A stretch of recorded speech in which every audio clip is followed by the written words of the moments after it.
Ok. Vismaz pēdējā spēle būs interesanta. Sveicināti! Jā! Gibi! Kas jūs slimi esat? Bingo!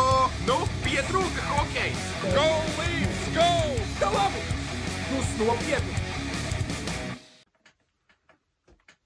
Latvijas izlase uzvar ar rezultātu 3-2 pēc spēles metienos Slovākiju. Ļoti sīksta spēle. Pirmajā periodā Slovāki iznāca ārā un viņi bija gatavi. Viņi bija gatavi vienkārši izbeigt šo spēli uzreiz un iekļūt ceturdaļfinālā jau tajā vakarā. Bet Kristers Gudļevskis pirmajā periodā pateica nē, mēs cīnīsimies līdz pēdējam. Atvairot visus 20 pretinieku metienus. Latvijai tikai 8, un mēs aizsargājamies, mēs nopelnam noraidījumus, pavisam nevajadzīgus noraidījumus, bet mēs tos izturam, un pašās perioda beigās Ralfs Freibergs beidzot rikošets arī mums par labu nāk. Miks Indrašs izdara metienu uz vārtiem, Ralfs Freibergs pieliek noju, un tad arī pacītas pret Ralfa Freiberga roku. Tie ir vārti ģērbtuvē, pavisam pret spēles gaitu. Tas bija negaidīti, bet Latvijas izlasē tas bija tieši tas, kas vajadzīgs. Beidzot, kaut kur arī veiksme nostrādā mūsu pusē. Nu, bet teiksim jau kā ir.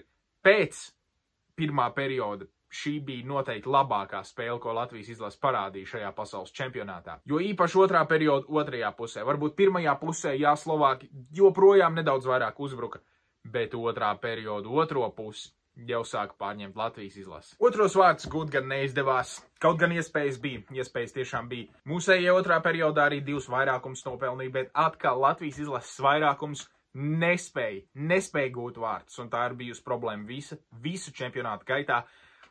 Ir jākustina ātrāk ripu, ir vairāk jāiet uz vārtiem.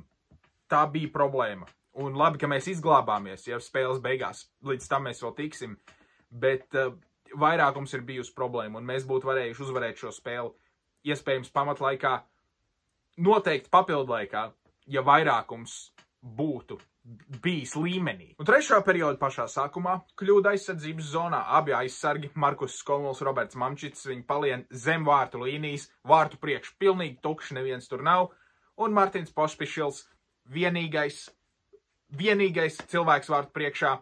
Viņam ir laiks, viņam ir vieta, viņš var brīvi darīt, ko viņš grib, un rezultāts ir 1-1 neizšķirts. Tas viss labais darbs, ko mēs darījām otrajā periodā, prom, vējā, viena kļūda. Tas parāda to, cik grūti bija pagājušais gads. Tas parāda, cik daudz noturības, gan fiziskās, gan mentālās ir nepieciešams, lai izcīnītu šīs te uzvaras. Bet tā ir jāspēlē, ko tu padarīsi, un nedrīkst pieļaut šādas muļķīgas kļūdas. Jo īpaši tālāk. Viena spēle vai vairāk, ko nu vairs ir jākoncentrējas pilnībā. Trešajā periodā gan mūsēji arī veidoja labus momentus, Kasparam Daugaviņam brīnišķīgs moments, bet viņš trāpa pa vārtu krustu. Nu, ļoti tuvu Latvijas izlase bija uzvarēja pamatlaikā, bet arī ļoti tuvu zaudējumam pamatlaikā Latvijas izlase bija. Trešā perioda pašās beigās Latvijas izlase zaudēja tomēr vārtus. Pēters Ceklāriks panāk 2-1 Slovākijas izlases labā, atkal vārtu priekšā, brīvs metiens.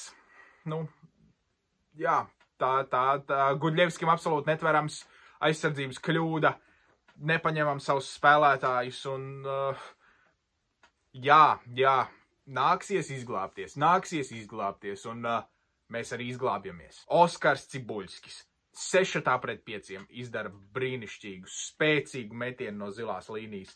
Pretinieki neko neredz, vārta priekš ir pilnībā aizsekta. Un Oskars Cibuļskis beidzot sūta ripu uz vārtu priekšu. Beidzot tas, ko mēs esam vēlējušies redzēt visu čempionātu gaitā, tas, ko mēs ļoti reti darījām visu čempionātu gaitā. Un mēs panākam izlīdzinājumu.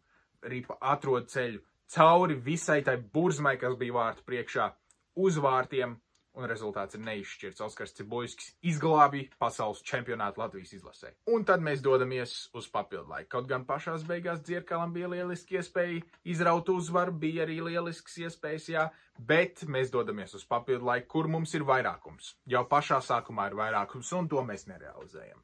Un tad ir vēl viens vairākums, un arī to mēs nerealizējam. Mēs nevaram spēlēt gandrīz 4 minūtes vairākumā pasaules čempionātā. Papildlaikā 4-3 un negūt vārtus.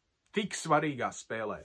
Nu, kā tad būs tālāk? Kā būs pret amerikāņiem? Nu, tas tas ir jālabo. Ir jārealizē vismaz viens, labāk jau 2 vai 3 vairākumi, tā teikt, lai uzlabotu statistiku.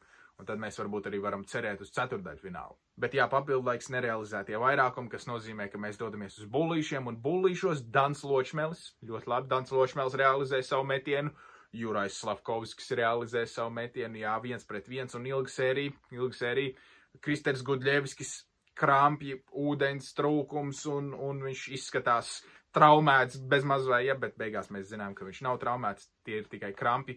Bet tiešām izskatījās, ka viņam bija ļoti smaga spēle un arī, protams, bija glābi gandrīz katru metienu. Un Dans Ločmelis tādus diezgan kuriozus vārtus gūst, ripa lec pāri pretinieku kaisargam un ieripo vārtos, un rezultāts ir 3-2, un Kristers Gudļevskis izglāb to pēdējo metienu, un mēs dodamies uz 7. spēli pret amerikāņiem ar cerību. Šī izlase tomēr atrada veidu, tomēr atrada ceļu, kā tikt līdz, es nezinu, vai mēs tiksim līdz ceturtdaļfinālam, bet vismaz līdz pašām beigām, ar cieņu, ar cerību, caur 8-1, caur 7-2, atrast ceļu līdz pēdējai spēlei un joprojām būt cīņā par ceturtdaļfinālu. Tas tomēr ir kaut kas. Un 4 uzvaras pasaules čempionātā, jā, mēs varam teikt pret Franciju, pret Poliju, mums vajadzēja ņemt tos 3 punktus. Nu, vajadzēja, protams, un arī pret Slovākiju mums vajadzēja ņemt 3 punktus, jo mums bija iespējas uzvarēt arī pamatlaikā. Daudz iespēju, protams, bet mēs esam tādā situācijā, kāda mēs esam. Ir izcīnīts 4 uzvaras, tas jau ir cienījami. Mēs izcīnījām ļoti patīkamu un ļoti svarīgu un ļoti grūtu, sarežģītu uzvaru.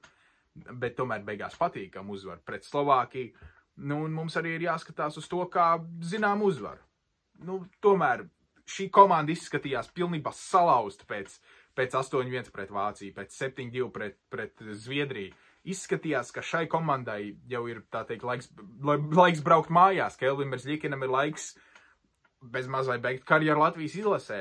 Ja, ka šī komanda nav spējīga uz neko, bet tad viņi parāda šādu spēli un viss cerības atkal mums ir. Un varbūt arī tiešām mums ir jācer. Varbūt mēs kā fani nedaudz par zemu novērtējam to, ko mums dod tie spēlētāji. Varbūt mēs nedaudz par maz novērtējam to, ko mēs redzējām pagājušajā gadā. To, cik grūti tas bija, to, cik vienreizēji un cik vēlreiz nesasniedzami tas būs. Tāpēc izbaudīsim nākamo spēli, izbaudīsim spēli pret Amerikas Savienotajām valstīm, izbaudīsim spēli pret Nacionālās hokeja līgas zvaigznēm un nedomāsim par to. Domāsim vienkārši par to, ka mums ir jāizcīna uzvara pamatlaikā. Es šajā gadījumā atceros 2019. gadu, kad mums arī pēdējā spēlē bija nepieciešama uzvara pamatlaikā pret Zviedriju. Roberts Bukarts toreiz guva hat-trick, rezultāts bija 4-4 pamatlaika pašās beigās. Mēs noņēmām vārdsargu, mēs neguvām vārdus, Zviedrija guva vārdus un viņi tālāk tika ceturtdaļfinālā, bet šī bija ļoti tuvu spēle. Mēs zinām, ka Latvijas izlase var saņemties šajos brīžos. Mēs to redzējām pret Slovākiju. Es domāju, ka mēs to redzēsim arī pret ASV. Ja ne uzvaru, tad vismaz cienījumu spēli līdz galam. Bet šim video tas arī viss. Ja tev patīk šis video, spied laiku, abonē kanālu, lasi hokejziņas.com, seko līdz hokejziņas.com visiem jaunumiem par pasaules čempionātu, nu un tad jau tiekamies pēc spēles pret ASV. Cerams, ka ne pēdējo reizi šajā pasaules čempionātā.